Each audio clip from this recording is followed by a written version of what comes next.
Chapitre 11. Le départ de Mère. Pourquoi est-elle partie? Pourquoi? Depuis tant d'années, nous butons sur cette douleur. 70-294. Cette apparence, Mère désigne le corps, paraît être, pour la conscience ordinaire, le plus important. C'est évidemment la dernière chose qui changera. Et cela paraît être, pour la conscience ordinaire, la dernière chose qui changera, parce que c'est la plus importante. Ce sera le signe certain. Et ce n'est pas du tout cela. C'est ce changement dans la conscience des cellules qui est la chose importante. Tout le reste, ce sont des conséquences. Pour nous, quand ça, le corps, pourra être visiblement quelque chose d'autre qu'il n'est, on dira « Ah, maintenant la chose est faite ». Ce n'est pas vrai. La chose est faite. Le corps, c'est une conséquence secondaire. On comprend bien qu'une fois que le mental des cellules s'est mis à enrouler cette autre vibration, le mantra, il le répétera et l'enroulera aussi imperturbablement que la cellule enroule les acides aminés depuis 3,5 milliards d'années et que le noyau d'hydrogène enroule son électron. Pourvu que la présente cellule dure assez longtemps pour opérer les transformations qui découlent naturellement de la nouvelle vibration. Donne-moi le temps. C'était la prière si souvent répétée par Mère. Donne-moi le temps. On voudrait avoir des centaines et des centaines d'années pour pouvoir faire le travail, disait-elle 1 an après le départ de Sri Aurobindo. 60-281. Je suis prête à lutter 200 ans, mais le travail sera fait. Mais même ce temps-là ne semblait pas vraiment un problème. 54-258. Les cellules qui peuvent vibrer au contact de la joie divine sont des cellules régénérées en voie d'être immortelles. 67-21-10. J'ai l'impression que la mort, c'est seulement une vieille habitude maintenant, que ce n'est plus une nécessité. C'est seulement parce que le corps est suffisamment inconscient pour sentir le besoin du repos total, c'est-à-dire de l'inertie. Quand cela est aboli, il n'y a pas de désorganisation qui ne soit réparable, ou en tout cas, pas d'usure, pas de détérioration, pas de désharmonie qui ne puisse être réparable. C'est seulement cela. Et puis, cette formidable suggestion collective qui pèse. Cette suggestion, oui. Et puis la vieille mémoire de la paix du minéral. Mais même cette mémoire-là était abolie et remplacée par l'immobilité de ces ondes foudroyantes, si rapides qu'elles sont comme immobiles. 61-206. Question. Quand tout est comme cela, immobile, et qu'il semble que rien ne se passe, est-ce qu'il se passe quelque chose? Se passer quelque chose? Je ne sais pas. C'est le même infini que quand on sort du corps. Mais cela, en soi, c'est quelque chose. C'est très difficile pour le corps d'avoir cela. Toujours, il y a quelque chose qui vibre et qui bouge. C'est comme si cela remettait tout en ordre. Mais rien ne bouge. Et ce n'est pas seulement le silence. C'est l'immobilité sans tension, sans effort, sans rien. C'est comme une espèce d'éternité dans le corps. C'est un état qui me paraît tout à fait naturel. j'entends la pendule sonner. 64, 189. Les années, les mois, sont en train de passer avec une rapidité vertigineuse, et sans laisser de traces. C'est cela qui est intéressant. Alors, si l'on regarde cela, on commence à comprendre comment on peut vivre presque indéfiniment, parce qu'il n'y a plus cette friction du temps. Et en 1970 encore. 70, 14, 10. La conscience du corps est en train de changer lentement et de telle façon que toute sa vie antérieure lui paraît étrangère. Cela paraît être la conscience de quelqu'un d'autre, la vie de quelqu'un d'autre. C'est comme s'il n'y avait pas de passé, tu sais. On est tout comme cela, devant, il n'y a rien derrière. Une curieuse sensation. Une curieuse sensation de quelque chose qui commence. Pas du tout de quelque chose qui finit, quelque chose qui commence. Avec tout l'inconnu, l'imprévu, curieux. Tout le temps j'ai l'impression que les choses sont nouvelles, que ma relation avec elles est nouvelle. 67, 15, 11. Il n'y a pas de jour où il n'y ait la constatation que, pas une dose, mais une toute petite dose, une goutte infinitésimale de ça, cela vous guérit en 1 minute. Par exemple, il y a un courant de désorganisation. Alors la substance qui constitue le corps commence par sentir, puis voir l'effet, puis tout commence à se désorganiser. C'est cette désorganisation qui empêche la cohésion nécessaire des cellules pour constituer un corps individuel. Alors on sait, ah, ça va être fini. Alors les cellules aspirent. Et puis c'est une sorte. Tiens, cela donne l'impression d'une densification de ce courant de désorganisation. Et alors quelque chose s'arrête. D'abord une joie, puis une lumière, puis l'harmonie, et le désordre a disparu. Et alors immédiatement, cette impression dans les cellules de vivre l'éternité, pour l'éternité.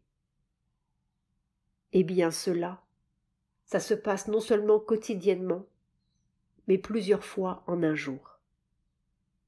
C'est cela le travail. C'est du travail très obscur. Au fond, les proclamations, les révélations, les prophéties, tout cela, c'est très confortable. Cela donne l'impression de quelque chose de concret. Maintenant, c'est très obscur, invisible. Ce ne sera visible dans les résultats que longtemps en avant. Pas compris. Et en fait, dans la mesure où c'est vraiment nouveau, c'est incompréhensible. Il nous semblait évident que l'expérience irait jusqu'au bout. Nous ne nous posions même pas la question. C'était simple et évident. Nous pensions même que la prochaine étape de l'opération devait être la suppression de toute nourriture. Mère ne faisait guère que boire, et l'abolition de tout le vieux système digestif, remplacé par l'absorption directe des énergies. Mais en vérité, nous ne comprenions pas le vrai problème. Nous étions encore à imaginer quelques transformations merveilleuses et miraculeuses qui, enfin, seraient le signe tangible, visible pour l'humanité entière, et obligeant cette humanité récalcitrante à comprendre le processus, à comprendre qu'il y a une issue, un moyen logique et rationnel de sortir de ce bocal suffocant et de créer une vie nouvelle sur la terre. Ce n'est pas au corps de mer que nous pensions vraiment, c'est au corps de la terre. Il fallait que ce corps douloureux, misérable, si petit, comprenne enfin sa propre joie et sa propre liberté. Et le moyen. Nous ne comprenions même pas que la première terre et la première humanité étaient simplement là, tout autour d'eux-mêmes, en la personne d'un certain nombre de disciples qui justement représentaient la terre, étaient les échantillons humains de la grande opération évolutive. Et si ça ne passait pas là, où donc est-ce que ça passerait? Si ce n'était pas compris là, qui comprendrait? Nous en étions encore à la terre abstraite. Nous ne comprenions pas non plus très bien un deuxième aspect du problème, qui pourtant est l'aspect capital, celui justement qui pouvait changer l'humanité et forcer la Terre malgré elle à virer dans une sorte d'accélération évolutive vers le point, le moment, la conjonction inévitable où tout le vieux chaos devrait s'effondrer sur lui-même, comme les étoiles mortes, et ouvrir la porte nouvelle. Cet aspect, c'est le pouvoir. Cette accélération, nous pouvons la voir partout autour de nous. Mais une accélération, c'est très douloureux. Ça grince, tout grince. Et le pouvoir, c'est très insupportable. Mère devenait insupportable pour tous les petits échantillons évolutifs rassemblés autour d'elle. On ne pouvait évidemment pas faire entrer dans un corps cette formidable énergie dont nous sommes bien douillettement protégés à l'intérieur de notre trame, sans que toute cette énergie se répande, et rayonne, et contagionne toute la matière autour. Nous savions pourtant, nous-mêmes, pour l'avoir éprouvé dans notre corps chaque fois que nous rencontrions Mère, et même à distance, combien être près d'elle, c'était entrer dans une sorte de bain de foudre, un torrent de puissance compacte et si dense que tout notre corps semblait entrer en fusion. On était pris du dedans, dans chaque cellule, comme si tout d'un coup des millénaires de nuit et de douleur se mettaient à crier, et à prier la lumière, prier l'amour, prier l'espace, prier la liberté. Et on plongeait dans ce bain de feu comme à corps perdu, à âme perdue, comme si, enfin, on était dans le ça du monde, avec son corps. Ça, vers quoi l'on avait tant crié, et à quoi l'on avait tant aspiré à travers des vies et des vies de douleur et de désespoir, des millénaires de stupidité futile. Et puis, on y était. Mais il fallait plonger là, il fallait fondre là, on le comprend bien. Parce que si ça ne fondait pas, si ça résistait, si c'était un moi quelconque au milieu de ce torrent de puissance, ça cassait, ou ça grinçait, se révoltait. C'était insupportable. Et tous les petits échantillons autour de grincer en chœur. Et toute la terre autour de se battre et se débattre. 67-34. Quand vient cette puissance lumineuse, elle est si compacte, ça donne l'impression d'être beaucoup plus lourd que la matière. C'est voilé, voilé, voilé, autrement insupportable. 68-13-11. Il y a seulement une chose, comme une accumulation de force qui pourrait être un pouvoir. Cela, je sens que ça s'accumule lentement, et une conscience très claire de tous les obstacles, de tout ce qui est contre, de l'attitude générale, avec la perception très claire que il faut rester voilé. c'est le temps où il faut rester voilé. C'est tout. 70-165. S'il y avait la certitude, si, par exemple, Sri Aurobindo me disait « c'est comme cela », alors ce serait très facile. Mais ce qui est difficile, c'est, n'est-ce pas, on est entouré de gens qui vous croient malade et qui vous traitent comme une malade. Et on sait que l'on n'est pas malade. On est entouré d'une certitude que l'on est en train de s'en aller très vite vers la fin.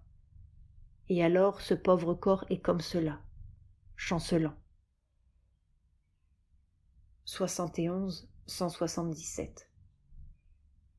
Si les choses s'apaisent et que je puisse rentrer dans mon atmosphère normale, c'est comme si tout disparaissait. Je ne souffre plus. Et ça revient du dehors comme une attaque furibonde. Les gens qui se querellent, les circonstances qui vont de travers, tout. Et tout cela, on me le jette dessus. Alors, il y a une ruée de mensonges. 71-63. Elle est vieille. Elle est vieille. Cela fait une atmosphère de résistance au changement. Cela fait presque un conflit dans l'être. C'est impossible. C'est impossible. De tous les côtés. 71-33. Tu sais, mon impression, c'est qu'ils sont tous vieux et que je suis seule à être jeune. Pourvu qu'ils soient ce qu'ils appellent confortables. C'est tout ce qu'il leur faut. Et libres de faire quelques bêtises qu'ils ne feraient pas dans le monde. Tandis que l'on sent qu'on pourrait hâter la venue si l'on était un conquérant. Au fond, ça leur est égal. 69-511. Je n'ai plus le contrôle.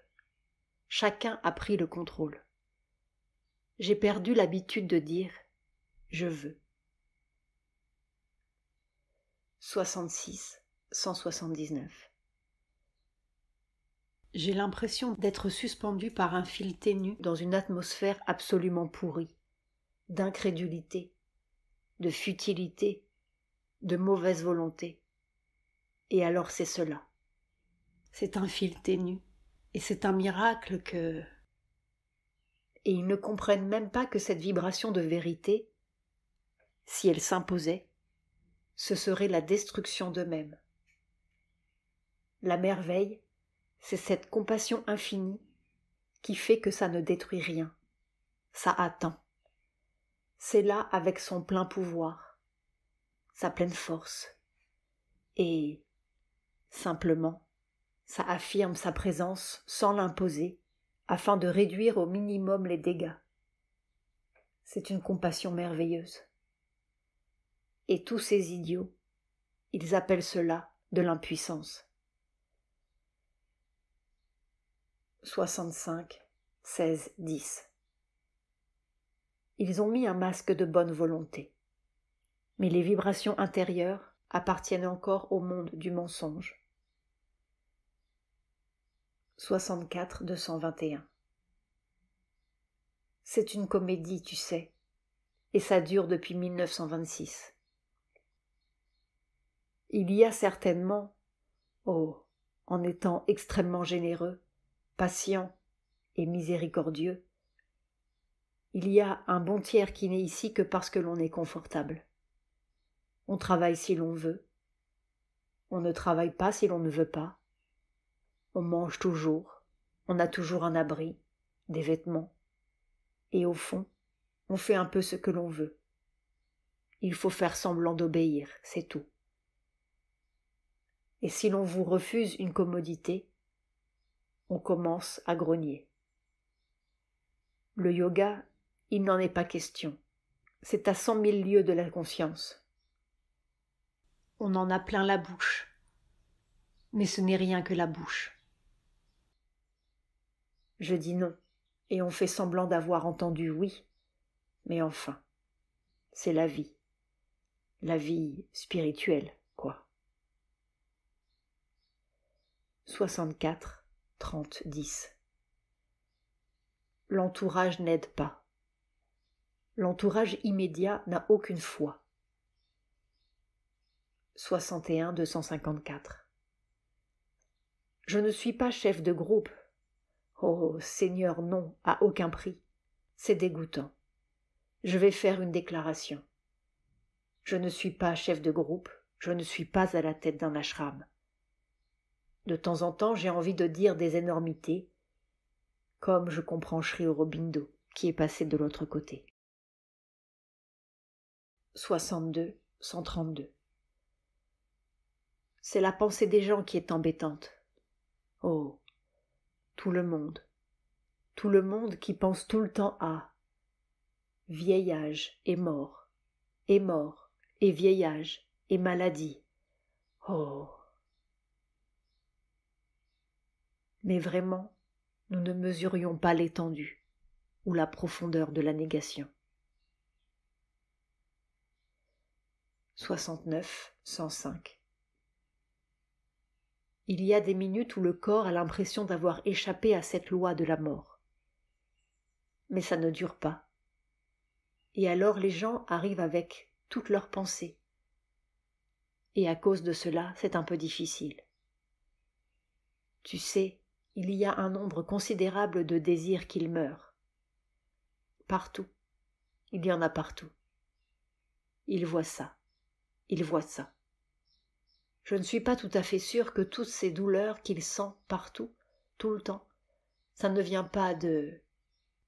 Ce n'est pas l'effet de toutes les mauvaises volontés. 68, 155. J'ai lutté, mais il y a trop de mensonges autour de moi. Et puis ce cri. 69, 234. C'est tout le système qu'il faudrait dissoudre. Et en 1972. 72, 103. L'atmosphère est disloquée. Nous venons soi-disant prêcher l'unité du monde. Au moins, il faudrait décemment que nous en donnions l'exemple. Nous leur donnons l'exemple de tout ce qu'il ne faut pas faire. Je vois vraiment. Si je partais, je n'ai personne ici. Ce serait notre destruction. La vérité, ce n'est ni la biologie, ni la physique, ni les 95 ans de mer. C'est qu'elle ne pouvait plus rester. Et Sri Aurobindo non plus. 65, 412. C'était sa compassion qui lui faisait accepter les gens autour de lui tels qu'ils étaient. Autrement, il souffrait beaucoup. Et quelquefois, c'est déchirant. 68, 156. Je regarde ce corps. Quelquefois, il dit. Quelquefois, quand il y a trop d'incompréhension. Quand l'entourage est trop absolument incompréhensif. Il dit. Ah, laisse-moi aller. Bien, tant pis, laisse-moi aller. Mais pas fatigué ni dégoûté, mais... Et alors vraiment c'est pitoyable.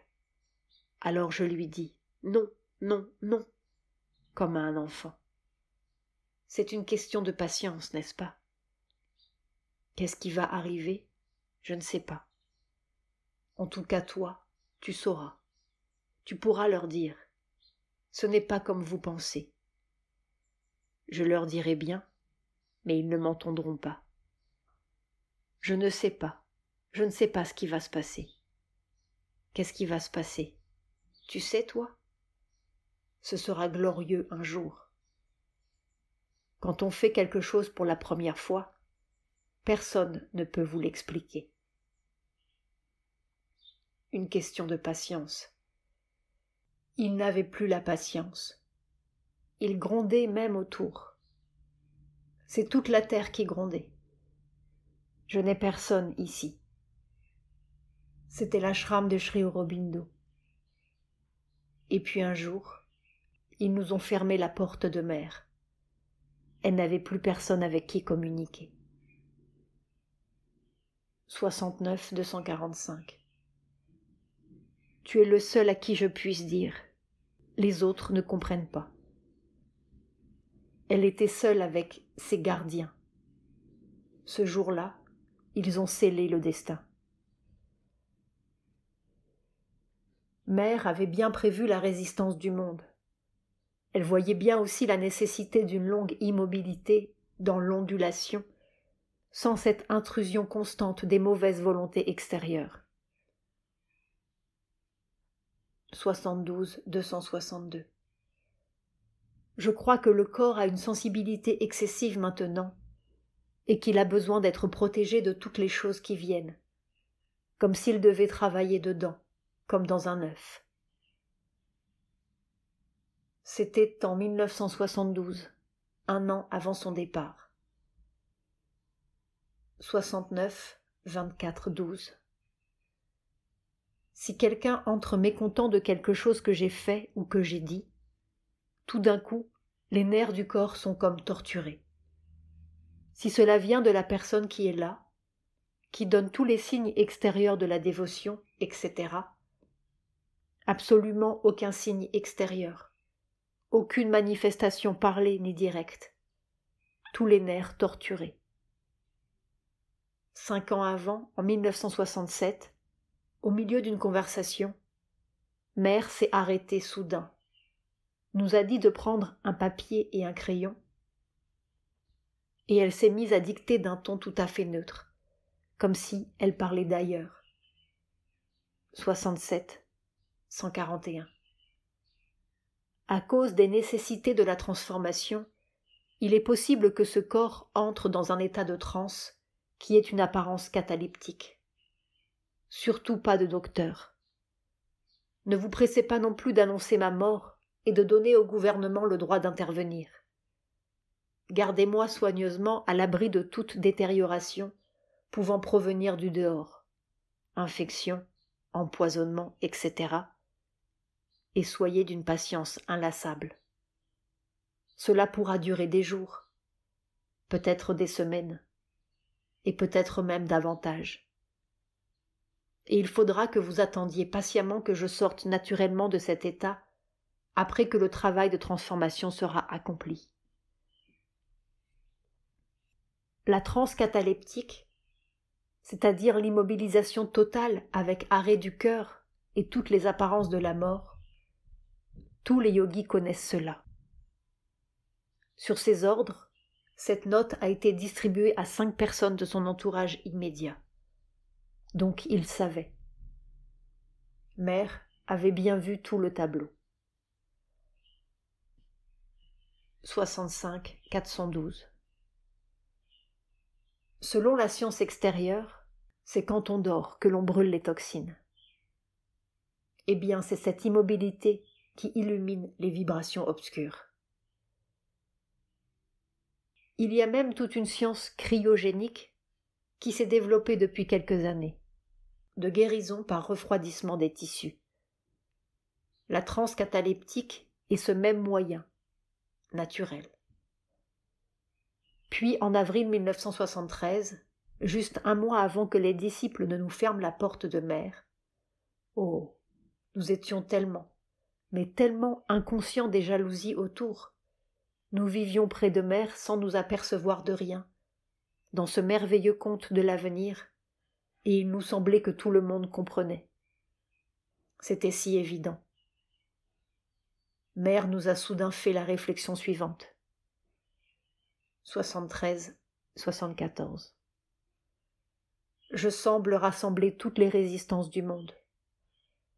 Tu comprends? J'ai une solution de transformation du corps, mais ça n'a jamais eu lieu. Alors c'est tellement invraisemblable. Je ne peux pas croire que ce soit cela. Mais c'est la seule solution pour moi. Alors le corps a envie de s'endormir et de se réveiller. endormir, d'une certaine façon, je suis tout à fait consciente, et de ne se réveiller que transformée. Mais jamais les gens n'auront la patience qu'il faut de soutenir ça, de prendre soin. Tout le monde pensera que c'est la fin, et on ne prendra plus soin de moi.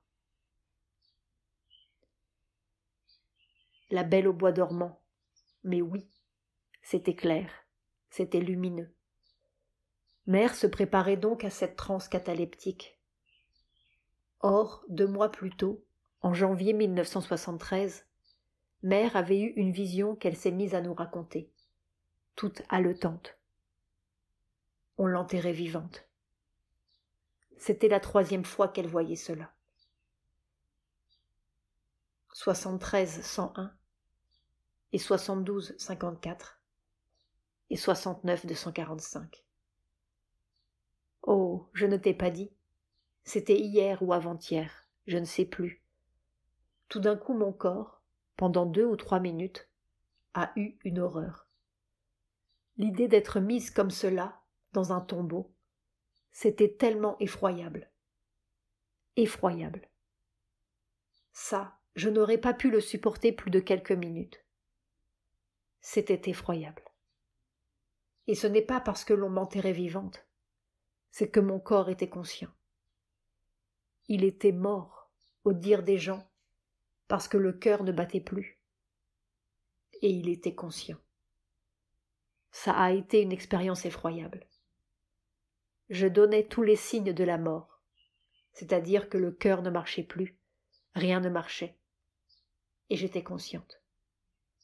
Il était conscient. Il faudrait prévenir que l'on ne se dépêche pas de... Puis la 2e fois. Parce que ça peut être passager, tu comprends? Ça peut être momentané, tu comprends? Tu comprends ce que je veux dire? Je sens qu'il y a un effort pour transformer ce corps. Il le sent. Il est de bonne volonté. Mais je ne sais pas s'il sera capable. Tu comprends? Alors il peut donner pendant quelque temps l'impression que c'est fini. Et ce serait seulement passager. Ça pourrait recommencer. Parce qu'il est possible que je ne sois pas capable de parler à ce moment-là et de le dire. Alors je te le dis à toi. Je ne sais pas. Je ne sais pas ce qui arrivera. Il y a des moments où ça devient si difficile que je me demande si le corps pourra tenir le coup. Mais je voudrais qu'il y ait quelqu'un qui empêche de faire cette bêtise, parce que tout le travail serait perdu. Il faut des gens qui aient une autorité et qui disent « Il ne faut pas, mère ne veut pas. » Toi. Mais qui m'écoutera? On dira que je suis fou, moi. On ne me laissera même pas entrer chez toi. Nous ne savions pas à quel point nous étions prophétiques. Le 19 mai 1973, la porte se fermait sur Mère. Elle était seule. Nous étions seuls. Elle en avait encore pour 6 mois. Bientôt, c'était toute la meute que nous allions devoir affronter. Il y avait tout cet agenda de Mère, n'est-ce pas, si dangereux pour les disciples, ce secret d'un avenir qui n'avait rien à voir avec leur spiritualité. Nous avons été calomniés, poursuivis jusque dans l'Himalaya, menacés de procès, dénoncés auprès du gouvernement de l'Inde et harcelés par la police. Et nous ne savons pas qui a envoyé ce tueur dans les canyons. La vie spirituelle, quoi, disait Mère. Ils ont même imprimé un faux agenda pour empêcher la sortie du vrai. Les vieux anthropoïdes sont très impitoyables pour ceux qui ne sont pas comme leur tribu. Mais même la porte fermée, nous ne pouvions pas croire que c'était fini. Ces cellules-là ne pouvaient pas mourir. la terre ne pouvait pas jeter dans le trou cet espoir si merveilleux. 73, 283. Et la conscience matérielle répète Om Namo Bhagavate.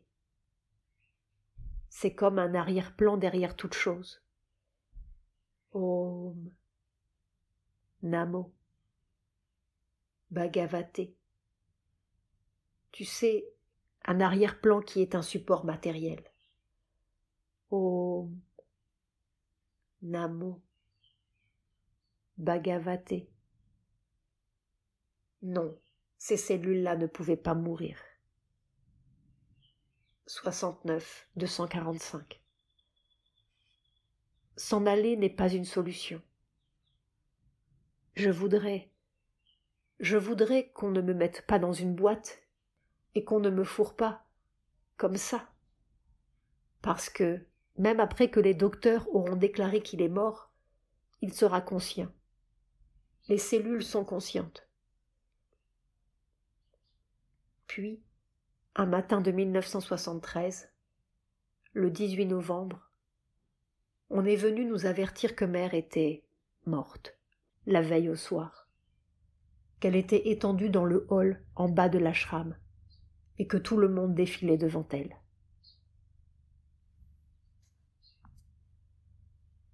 Nous sommes arrivés là, stupéfiés.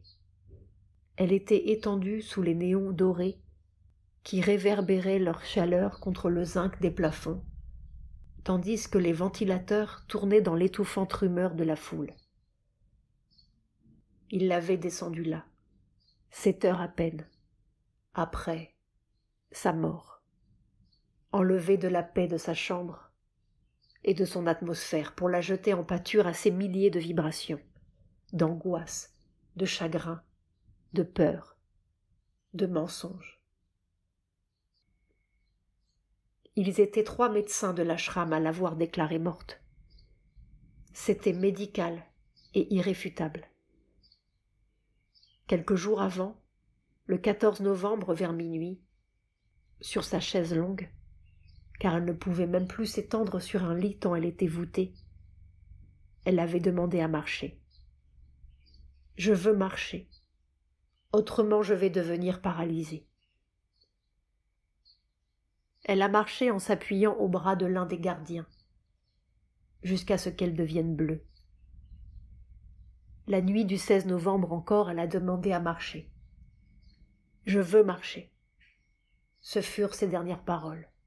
« Je veux marcher. » Mais dans cette tombe où ils l'ont mise, nous connaissons des cellules qui répètent « Om Namo Bhagavate. Om Namo Bhagavate. Om Namo Bhagavate. »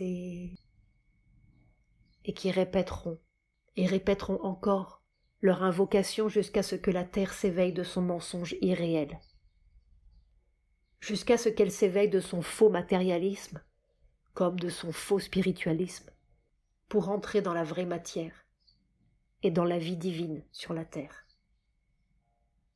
Mais peut-être ne sommes-nous pas au bout de nos surprises. Attendez le dernier acte, avait-elle dit dès 1958.